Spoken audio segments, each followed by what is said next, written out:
Am I the a-hole for leaving my son's wedding early? After the ceremony, I basically told him I was glad and it looked great, but I was going home. After the ceremony? We haven't even touched the reception. What? This man did not even stay for the food or the cake. Right after they said I do, this man was running to his car. Hey guys, girl Courtney, welcome back to my channel. Today we are going to be going on Reddit. Reddit is a very interesting place. Whenever I have questions, I go on that website. I type. But today we're gonna be focusing on the subreddit, Am I the A-hole? Basically, people go on there, write down their like real life dilemmas, and ask us if they are considered the bad person in the situation. Sometimes you need other people's opinions. But there's people on there that will say, I beat my brother to the point where he was in the hospital right before his wedding. Am I the a-hole? But let me just stop talking and let's get right into the video. Am I the a-hole for wearing a bikini even though my sister just had a baby? That title alone is leaving me a bit confused. I don't see the correlation. I, 26 female, am on a female vacation with my parents' sister, who's Rachel. Why are we revealing names? Do we usually do this in confess? Okay. Anyway, sorry, I talk too much.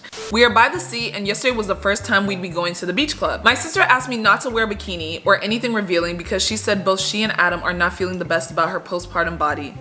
She and Adam? Your husband don't feel right about your postpartum body? I said I was sorry she feels that way, but I wasn't going to spend a day roasting under an umbrella, unable to swim or enjoy myself. I said tons of women would be in bikinis, so I didn't see why I made a difference. I know! Don't project your own insecurities onto other people because you having a baby and my girl wearing a bikini does not correlate. I don't understand. That's like you saying I'm on a diet, so can you like not eat junk food? Is she talking to you? Who is she talking to? Because I don't understand the correlation. We went to the beach and Rachel was a wreck all day and refused to come with us to the beach today. That's too much. My parents are now saying that I'm the a-hole for not just wearing a cover up that you can still swim in, and that if I keep wearing swimwear, it's going to ruin the trip. That is so crazy to know that her just wearing a swimsuit is enough to ruin the entire trip. Rachel, you need to toughen up, babe. You need to toughen up. Don't you know that there's gonna be other people in the swimsuits? Is your sister the only one wearing the swimsuits? And I just wanna know, in the beginning she said her and her husband don't feel too good about her postpartum body. I genuinely feel like the husband should be there to reassure her and make her feel confident about her body, not tear her down. And that's the vibe that I'm getting. This is why picking your partners is so important, because if you have a man that tears your natural body down after you had a baby that was in your stomach for 9 months and you have the audacity to talk about my body, I will kill you. Ooh. I will remove you. Don't play with me. Also, it's a very known thing that a lot of women get insecure after having babies. So to know that my man is talking about me, you hit me. The final consensus was that she was not the a-hole. What do y'all think? Oh no, oh my God, this is an update. Oh my God. Rachel did not elaborate, but I presume Adam has made some kind of comments because several times during and after Rachel's pregnancy, he asked about my postpartum diet and workout regimen. I don't like that man. Adam probably doesn't even see anything wrong with what he's doing. You're here making your wife insecure. He has no idea. Tomato, tomato, tomato to Adam. Everyone that's watching this, I pray and hope that you never have a man, woman that tears you down. Because we don't deserve that. Even talking about him to this degree is making me thirsty. I don't got time for you, Adam. Ooh. That's that raspberry lemon. Y'all, if you don't know already, I love me some Air Up. Okay, thank you to Air Up for sponsoring this portion of the video. If you guys don't know how Air Up works, let me explain it to you right now, okay? It basically flavors water through scent. As in, let me give y'all a little demonstration. You see what I just did right there? Yeah, all I did was drink it. But as I was drinking it, I was smelling the pod that is on top of it. The flavor went up my nose, down to my tongue, and somehow I was able to taste raspberry lemon, which is the flavor that I have on top of here. Ask the scientists, not me. I don't know how they do it. Air Up is releasing 3 limited edition bundles that are perfect for gift giving and for first time users. It's gonna be from November 1st to December 26th, and I'm telling y'all, y'all want to do it. You guys can save 30% off from the holiday bundles. It's worth it, okay? With the holiday season coming up, this is the perfect gift to give a loved one, or just somebody that just need to drink more water. There's so many different reasons why Air Up would be a perfect gift for somebody. I mean, one, increased water intake, but then also if you find water boring and you also just want a little bit of flavor in your water without adding sugars and artificial flavors into your water, get it. But yeah, like I said, it's the holiday season coming up. Y'all need to take advantage of this, okay? You get up to 30% off from the holiday bundles. Take your regular water and turn it into something fruitful. Wonderful. Like I said, this is gonna be for a limited time only, so get them while you can. There's so many different water bottles, so many different flavors to choose from. Just choose the one you like best. Once again, thank you so much, Air, for sponsoring this portion of the video, and let's get back into the submissions. Am I the a-hole for turning up at my sister's work after she told me not to bother her? I, 16 female, have an older sister, Esty, 33 female. Esty and I didn't know the other existed until 5 months ago when I had to go to the hospital for stitches. We share a dad and he came in just as she was discharging me. My mom was with me. My mom didn't even know he had an older daughter. Not him having a secret identity. Y'all saw each other at the hospital. That's such a, I always wonder how things like that happen. Like, what if that happens to me one day? Like, I just have a random, oh wait, I don't want to say I have like a secret sister, because that would mean my mom or my dad was doing something. I don't want to think about that. All my dad has said is that her late mom turned her against me. He refuses to talk about her, but I did find out that they've had no contact since she was about 16. Ooh. I found Esty on Facebook and Instagram, so I reached out to her. When she responded, she asked that I stop liking her pictures. She has since made that account private and blocked me. Oh my God, Esty. Well there. I responded with asking her questions as there were pictures of her and her partner and her kids. Oh, this woman has a life. She has children, a partner. I wanted to know more about my nibblings. Nibblings, is that a thing people say? Look, I like to Google and make sure that, you know, I got the right information. Oh, a nibbling is a gender neutral term used to refer to a child of one sibling. I didn't even know. Nibbling? I thought we were talking about nibble. Okay. Oh my God. Do y'all hear that?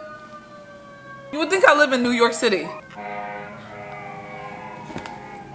Shut it down! Esty responded telling me to leave her alone as she wasn't interested in forging a relationship with dad or the spawn of Satan. Whoa, is she saying her dad is the spawn of Satan? I was offended at this and started asking her what dad had done to her to be so hostile because he was nothing but nice to me and mom. She then blocked me. Again, two things can be true at once. Someone can be very, very nice to you, but also a horrible person to other people. That probably is what happened right now. Like, that father obviously was not in this girl's life. I know there's mothers out there that can keep a father away from a child, but I'm telling you, if a father wants to be in their child's life that bad, they will be. You will get joint custody, you will go to court, you will do a lot of things if you really want to be in that child's life. And I mean, they haven't spoken since she was 16. She's 33. So if I was her, honestly, I wouldn't even want a relationship either. On my way home from my job at the weekend, I dropped by the hospital where she works to see if she was there.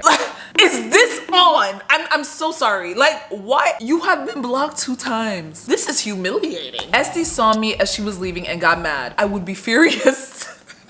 I would call security. I said, there is a stalker in the building. Please remove that person from the premises. I would do it so quick. She told me that if I turned up again when I didn't need treatment, she would be getting the receptionist to call security and have me removed. I would too, baby. When I got home, I mentioned that I saw Esty to my parents, but that she threatened to call security. Mom told me that Esty maybe just needed time and I shouldn't have turned up to her work. But dad thinks I did the right thing as Esty was being rude by pushing me away. Don't listen to your father. Your mom is the one that has sense in this whole entire situation. The thing is, I understand wanting to know more about your sister and stuff because you're the only child. You want to feel like you have a sibling, but that ship has failed. If somebody doesn't want to be in your life, do not force yourself to be part of their life. Like, it's not by force. Go about your own life. If I got blocked 1 time just because I liked your photos, I'm not reaching out again. I'm just like so embarrassed. But to be blocked twice and then show up to the person's workplace, the papers would be filed.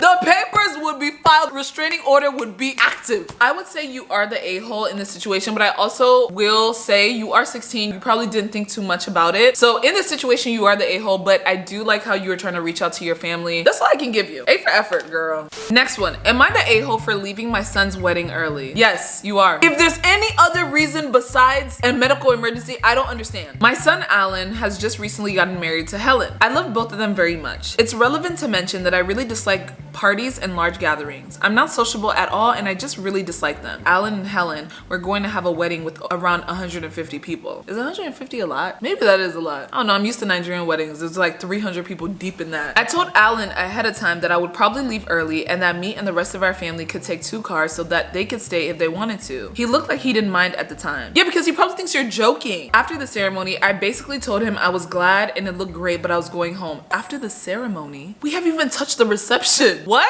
He asked if I was going to at least stay for cake and for food, but the food didn't look at all that appetizing to me. So I told him I was just going to leave. Sometimes I'm thankful for my parents because when I read things like this, it's just like, my dad would never do this. My mom would never try that. You're gonna leave your daughter's wedding because the food doesn't look that great. You hate me. I just feel like when people do things like this, I just assume there's some hatred that you have in your heart for me because I would never do that to you, so why would you do that to me? This man did not even stay for the food or the cake. the food or that means right after they said I do, this man was running to his car. He said, all right, whatever, just go. And I went back to my table to get my stuff.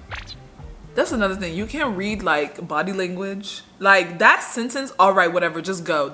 It doesn't sound like he's happy. Then 2 days later, Alan's new wife bombarded me and my wife with messages that she was disgusted with us, saying horrible things about us and insulting us as people and as parents. Oh, I would do worse. If that was my husband's parents that did this, yeah, I'd be going off. I'm the one that has to go home with him and he's the one that's sad and down. So now it affects me. So I'm gonna go off on the parents. I don't care if y'all are my in-laws. I'm sorry. Y'all don't even care about your own son. So why should I care about you? Let's talk about it. Kudos to the wife.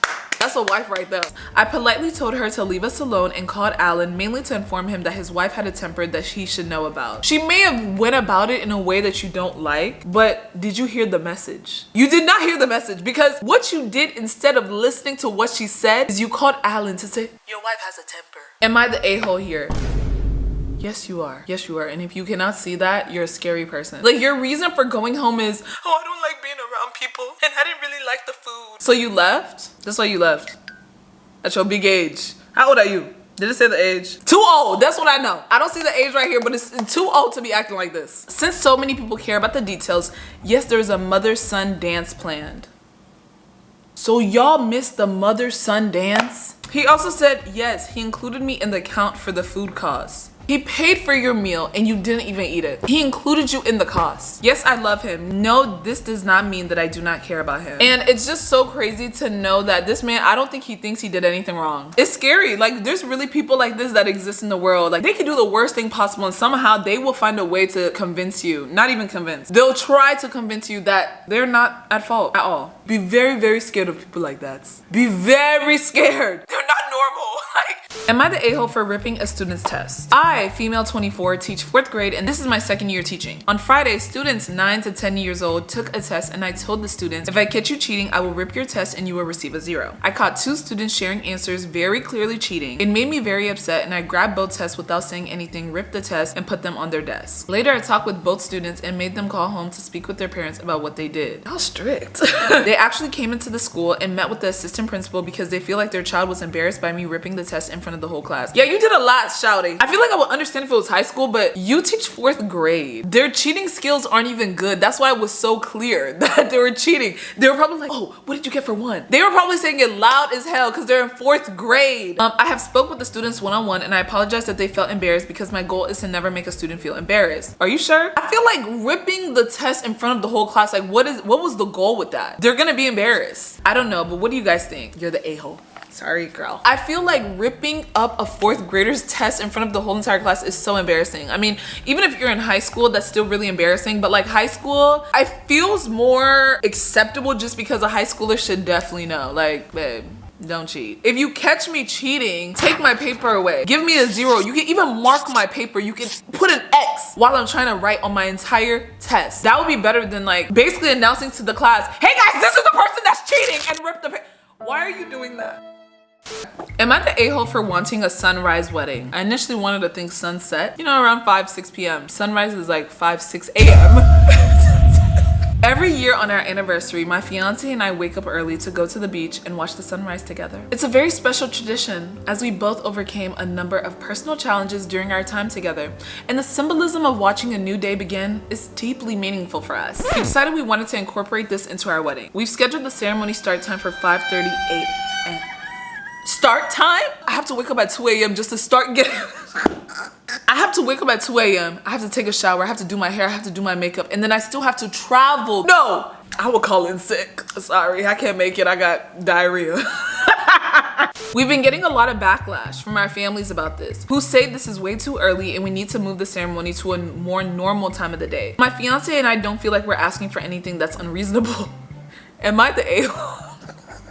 The reason why you and your fiance feel like it's not an unreasonable request is because you people are the same. Like, y'all have the same thought processes. So y'all can't even see other people's point of views. Your thing is to wake up that early and watch the sunrise. Like, that's not my thing. That's not a lot of people's things, but that's y'all's thing. So you think that it's a normal thing. Well, it is normal. Let me not do too much.